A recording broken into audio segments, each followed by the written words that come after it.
Hello friends, എല്ലാവർക്കും നമസ്കാരം. എല്ലാവരും കാത്തിരിക്കുന്ന നിങ്ങളുടെ പുതുപുത്തൻ വിശേഷത്തിലേക്ക് ഏവർക്കും സ്വാഗതം. ഞാൻ നിങ്ങളുടെ സ്വന്തം ശരിയാണ്. നിങ്ങൾക്ക് ഇഷ്ടപ്പെട്ട എല്ലാ കഥകളുമായിട്ട് ഞാൻ എത്തിയിട്ടുണ്ട്. അപ്പോൾ നാളത്തെ ഗൗതത്തിൻ്റെയും നന്ദയുടെയും കഥയിലേക്ക് കടക്കാം. നാളത്തെ എപ്പിസോഡിൽ നമ്മളുടെ നന്ദയില്ല, പിങ്കിയാണുള്ളത്. പക്ഷേ നന്ദയുടെ കഥ എന്ന് തന്നെ പറയാനാണ് ഏവർക്കും ഇഷ്ടം. പിങ്കിയെ അത്രത്തോളം ഇഷ്ടമില്ലാതെ ആയിരിക്കുകയാണ് ആൾക്കാർക്ക്.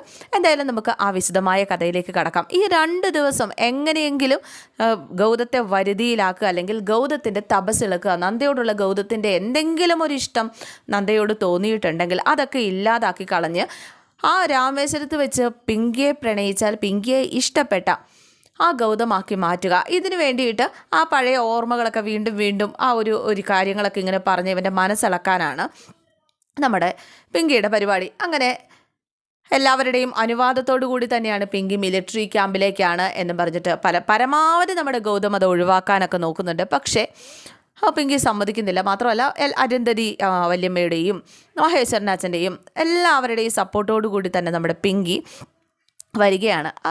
ഈ പിങ്കിയും ഗൗതമും കൂടി പോവുകയാണ്. അപ്പോൾ മിലിറ്ററി ക്യാമ്പിലേക്ക് പോകുവാനാണ് എന്നൊക്കെ പറഞ്ഞ് ഇറങ്ങിയതിന് ശേഷം നമ്മുടെ പിങ്കി ഒരു കരിക്ക് കട കണ്ടു. ഇവരിങ്ങനെ സംസാരിച്ചുകൊണ്ടൊക്കെ ഇങ്ങനെ പോവാണ് കേട്ടോ. കരിക്ക് കട കാണുന്നതിന് മുമ്പ് തന്നെ അവർ സംസാരിച്ചുകൊണ്ട് ഇങ്ങനെ പോവുകയാണ്. എന്താ ഞാൻ കൂടെ വരുന്നത് ഗൗതത്തിന് ഇഷ്ടമല്ലാഞ്ഞിട്ടല്ലല്ലോ, നന്ദ ഇനി എന്ത് വിചാരിക്കുന്നു കരുതിയിട്ടല്ലേ ഗൗതം എൻ്റെ കൂടെ വരണ്ട എന്ന രീതിയിൽ പറഞ്ഞത്, അല്ലാതെ തിരക്കൊന്നും ഉണ്ടായിട്ടല്ലാന്ന് എനിക്കറിയാം എന്ന് പിങ്കി പറഞ്ഞു കഴിഞ്ഞപ്പോഴേക്കും ഗൗതം പറഞ്ഞു, അല്ല തിരക്കുണ്ടായിട്ട് തന്നെയാണ്, എനിക്ക് ഉച്ചയ്ക്ക് വരാൻ പറ്റിയൊരു സാഹചര്യം ആയിരുന്നില്ല, എന്നിട്ട് കൂടി ഫുഡ് ഉണ്ടാക്കി വെച്ചിട്ടുണ്ട് എന്ന് അമ്മ പറഞ്ഞു കഴിഞ്ഞപ്പോഴേക്കും വരാതിരിക്കാൻ പറ്റാതെ എനിക്ക് അങ്ങോട്ടേക്ക് വരേണ്ടി വന്നതാണ്. ഞാൻ പറഞ്ഞത് സത്യമാണ്, എനിക്ക് അർജൻറ്റായിട്ട് കുറച്ച് കാര്യങ്ങൾ ചെയ്ത് തീർക്കാനുണ്ട് എന്നൊക്കെ ഇങ്ങനെ പറയുകയാണ്. അപ്പോൾ എന്തായാലും അർജുനേക്കാളും വലിയ അർജൻറ്റ് എന്തെങ്കിലും ഉണ്ടോ ഈ ഒരു അവസരത്തിൽ എന്ന് പിങ്കി ഇങ്ങനെ ചോദിച്ചു കഴിഞ്ഞപ്പോഴേക്കും അർജുൻ്റെ കാര്യമല്ലേ, ഒരിക്കലും തള്ളിക്കളയാൻ പറ്റില്ല. തൻ്റെ കസിനാണ്, തൻ്റെ പ്രിയപ്പെട്ട കസിൻ. അവൻ ജീവിച്ചിരിപ്പുണ്ടോ ഇല്ലയോ എന്ന് പോലും അറിയത്തില്ല. അവൻ്റെ ഈ ഒരു കാര്യത്തിന് ഞാനല്ലാതെ പിന്നെ ആരാണ് പോവുക എന്ന് ഗൗതം ചിന്തിച്ച്, ഓക്കെ ഞാൻ എൻ്റെ എല്ലാ തിരക്കുകളും മാറ്റി വെച്ച് അർജുൻ്റെ കാര്യത്തിന് വേണ്ടി വരാം, ഒരു കുഴപ്പമില്ല എന്ന് പറഞ്ഞ് നമ്മുടെ പിങ്കിയോടൊപ്പം പോവുകയാണ്.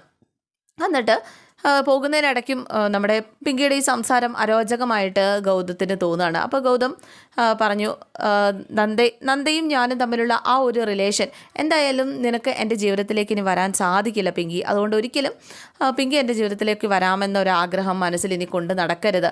പിങ്കിയുടെ ഭർത്താവാണ് അർജുൻ ഒന്നും സംഭവിച്ചിട്ടുണ്ടാവില്ല.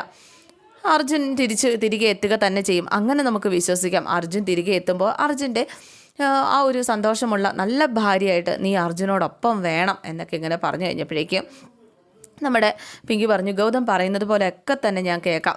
എന്ത് നിർഭാഗ്യവതിയായ ഭാര്യയാണല്ലേ, പെണ്ണാണല്ലേ ഞാൻ.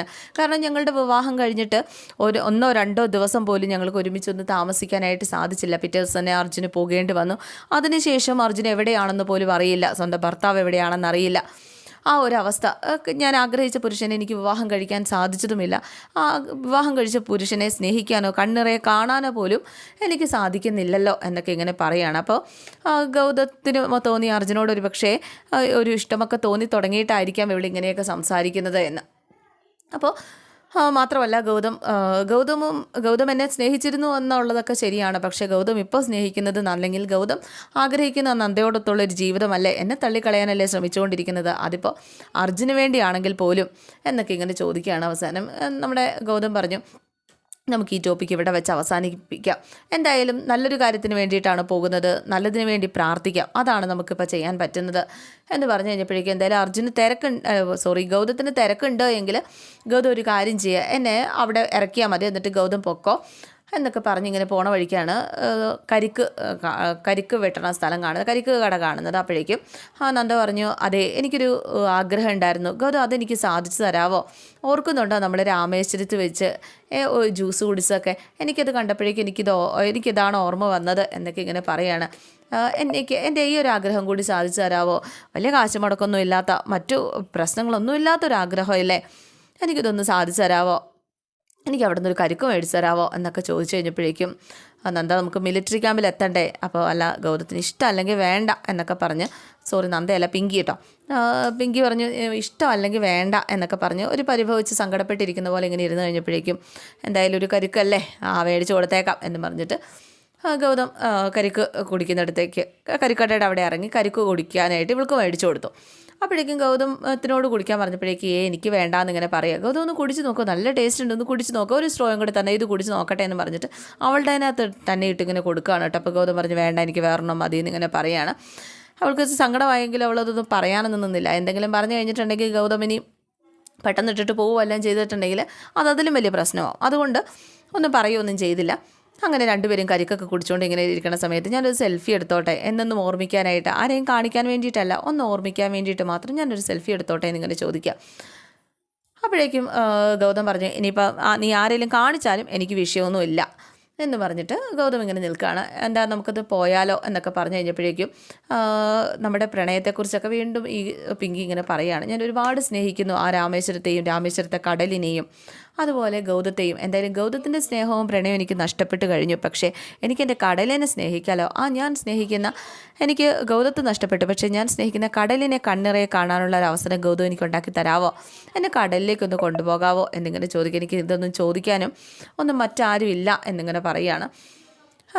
എൻ്റെ ജീവിതത്തിൽ ഇങ്ങനെയുള്ള സന്തോഷങ്ങളൊന്നും ഇനി ഉണ്ടാവുമെന്ന് ഞാൻ കരുതുന്നില്ല. ഒരുപാട് നാൾ കൂടി ഞാൻ ഗൗതത്തോടൊരു ആശ പറയുന്നതല്ലേ, ഒന്ന് സാധിച്ചു തരുമോ എന്നൊക്കെ ചോദിക്കുകയാണ്. അപ്പോഴേക്കും നമ്മുടെ ഗൗതത്തിന് മനസ്സിലായി നന്ദ എന്താണ് ഉദ്ദേശിച്ചത്, നന്ദ ഈ പിങ്കി എന്തിനാണ് നന്ദയെ പറഞ്ഞു വിട്ടത് എന്ന് നമ്മുടെ ഗൗതത്തിന് പൂർണ്ണമായിട്ട് മനസ്സിലായി. കാരണം അത് കണ്ടോ, അത് ഗൗതം സാറിന് വഴിയെ മനസ്സിലായിക്കൊള്ളുന്ന നന്ദ പറഞ്ഞല്ലോ. അപ്പോൾ അത് ഇത് തന്നെയാണ്, ഇവളുടെ ഓരോ അടവുകളാണ് നന്ദയോട് പകരം വീട്ടാനായിട്ട്, എന്നോടുള്ള പ്രതികാരമല്ല, നന്ദയോട് പകരം വീട്ടാനായിട്ടാണ് ഇവളീ കാണിച്ചു കൂട്ടുന്നത് എന്നൊക്കെ നമ്മുടെ ഗൗതത്തിന് മനസ്സിലായി. പക്ഷേ നന്ദയ്ക്ക് കാര്യം പറഞ്ഞാൽ മനസ്സിലാകും. ഇവളുടെ ആഗ്രഹം കടൽ കാണാനല്ലേ, എന്നാൽ ആയിക്കോട്ടെ, കടലെങ്കിൽ കടൽ എന്നും പറഞ്ഞിട്ട്. പക്ഷേ ഇവൻ വലിയ പുറത്തേക്ക് ഇറങ്ങുമോ, അങ്ങനെ വലിയ ഇവളോടൊപ്പം വലിയ തുള്ളിച്ചാടാനൊന്നും നിൽക്കുന്നൊന്നുമില്ല. പക്ഷേ എന്തായാലും ബീച്ചിൽ തന്നോടൊപ്പം വന്നില്ലേ, ഇനി എന്തായാലും താൻ പറയുന്ന ഓരോ കാര്യങ്ങളും ഗൗതത്തെ കൊണ്ട് ചെയ്യിക്കും. ഈ ടൂർ കഴിഞ്ഞ് അവൾ എത്തുന്നതിന് മുമ്പ് തന്നെ എന്തായാലും മിലിറ്ററി ക്യാമ്പിലേക്കാണെന്നും പറഞ്ഞ് നന്ദ നേരെ പോയത്. ഈ മിലിറ്ററി ക്യാമ്പിൽ നിന്നും ജസ്റ്റ് അവിടെ ഇറങ്ങി അതിനുശേഷം ഓട്ടോ പിടിച്ച് നേരെ വീട്ടിലേക്ക്, അതായത് ഇന്ത്യ വരത്തിലേക്ക്, അറക്കൽ തറവാട്, അമരാവതി എന്നൊക്കെ എൻ്റെ വായിൽ വരുന്നത് ഈ 100 കഥകളും 100 വീട്ടുപേരുമാണ്. എന്തായാലും അറക്കൽ തറവാട്ടിലേക്കാണ് പോകുന്നത്.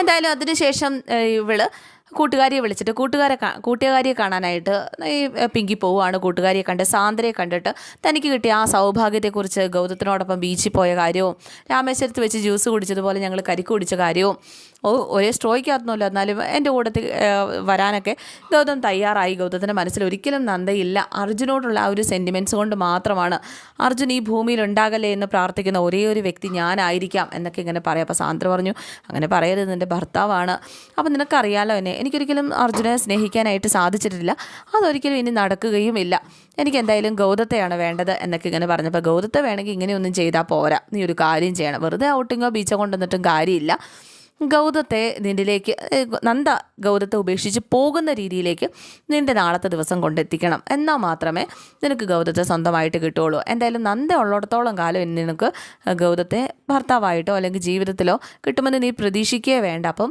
നീയും ഗൗതവും തമ്മിലുള്ള ആ ഒരു അടുപ്പം അത് എത്രത്തോളം ഉണ്ടെന്ന് നന്ദ മനസ്സിലാക്കണം എന്നൊക്കെ ഇങ്ങനെ പറയുകയാണ്.